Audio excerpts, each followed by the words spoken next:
Vocês já pararam para pensar o porquê que duas pessoas que consomem exatamente a mesma coisa têm resultados diferentes no corpo?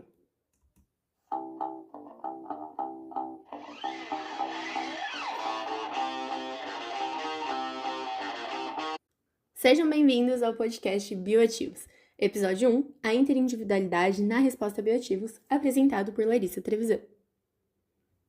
Antes de mais nada, vamos entender o que são esses compostos. De acordo com a Anvisa, Agência Nacional de Vigilância Sanitária, os compostos bioativos são componentes dos alimentos e eles possuem ação metabólica ou fisiológica específica no organismo humano. Na prática, são substâncias químicas naturais que influenciam a saúde e ajudam a prevenção de doenças. Eles possuem, entre outras, propriedades antioxidantes, anti-inflamatórias, antimicrobianas ou até mesmo imunomoduladoras. Um simples exemplo são os indóis e isotiocianatos, que estão presentes nos brócolis. Eles estão associados à ativação das enzimas que protegem contra alguns tipos de câncer, como o de mama. E isso serve para outros compostos. São compostos presentes em alimentos que têm funções benéficas para a saúde. E é importante lembrar que para que a gente tenha esse efeito benéfico, eles devem ser consumidos com frequência e seu efeito apenas será observado a longo prazo. De nada adianta a gente comer um brócolis uma vez por mês e esperar que tenhamos todos os efeitos funcionais desse alimento. É necessário constância e paciência. Segundo o Guia Alimentar Brasileiro, devemos priorizar o consumo de alimentos in natura, como de frutas, verduras, legumes e hortaliças, justamente porque são nesses alimentos que encontramos os compostos bioativos. E estudos epidemiológicos divulgados pela OMS, Organização Mundial da Saúde, mostram que o aumento do consumo de alimentos de origem vegetal influenciam positivamente a saúde. Mas agora, a pergunta mais importante: será que esses compostos reagem da mesma maneira em todos os organismos? A resposta é simples: não. Cada organismo funciona de uma forma, e é exatamente isso que chamamos de interindividualidade. Ou seja, não podemos generalizar que um composto funcionará igual no meu organismo e no seu, por exemplo. Mesmo quando duas pessoas consomem os mesmos alimentos nas mesmas quantidades, os resultados podem ser completamente diferentes. E um dos principais fatores para essa diferença é a microbiota intestinal. Estudos publicados em bases científicas como o PubMed mostram que a microbiota tem um papel fundamental na digestão, na absorção de nutrientes e também na metabolização de compostos bioativos. Ok, mas o que isso significa? Vamos lá! Isso significa que, dependendo da composição da microbiota de cada indivíduo, esses compostos podem ser mais ou menos aproveitados pelo organismo. A microbiota intestinal pode ser resumida às bactérias benéficas que vivem no nosso intestino. E quando há um desequilíbrio nessas bactérias, a gente chama de disbiose, e é quando essa absorção pode ser prejudicada. Além disso, cada indivíduo tem uma microbiota única. Nem gêmeos possuem microbiotas idênticas. Então, dessa forma, as respostas aos alimentos também serão diferentes, por mais semelhantes que sejam as alimentações. E a interindividualidade também pode ser influenciada pela genética. Alguns estudos, por exemplo, mostram que diferenças genéticas podem aumentar a biodisponibilidade de compostos como os isotiocianatos presentes no brócolis em cerca de 20%.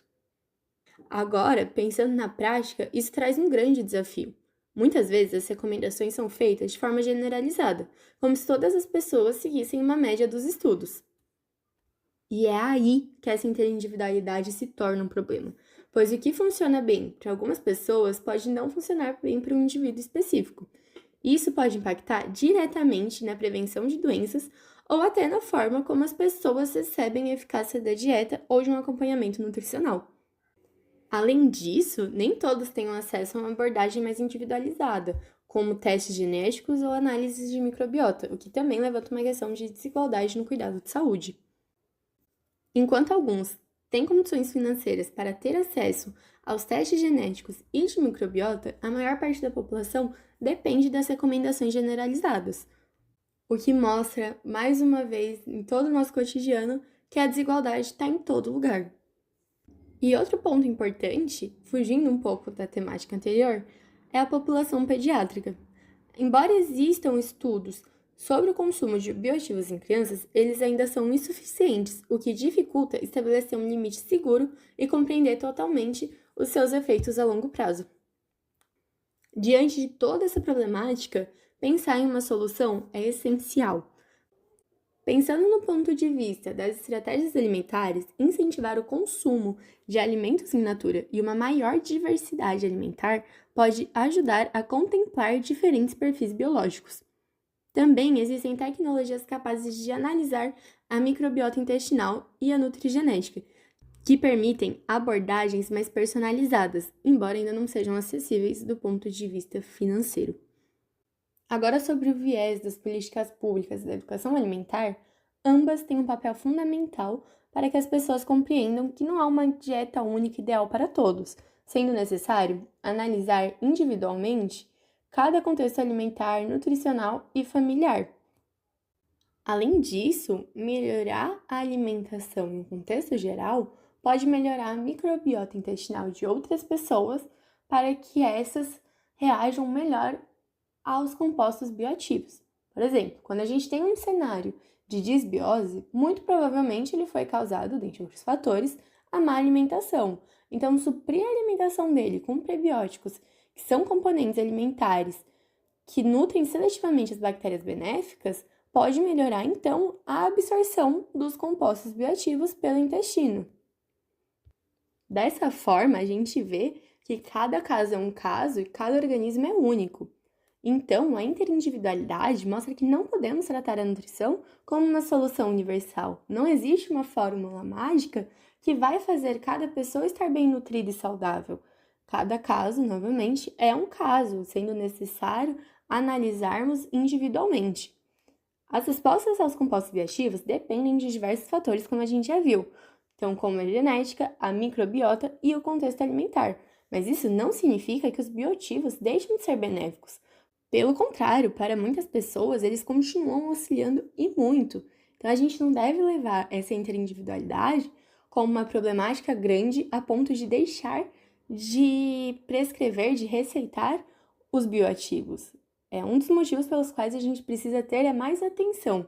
E o grande desafio é entender, então, que o que funciona para a média pode não funcionar para o indivíduo. E talvez, seguindo essa lógica, o futuro da nutrição não é descobrir a melhor dieta como uma fórmula mágica, como eu acabei de falar, mas sim entender melhor para quem cada dieta realmente funciona. E com isso, agradeço pela escuta e espero que vocês tenham entendido o que são bioativos e como eles reagem no nosso organismo.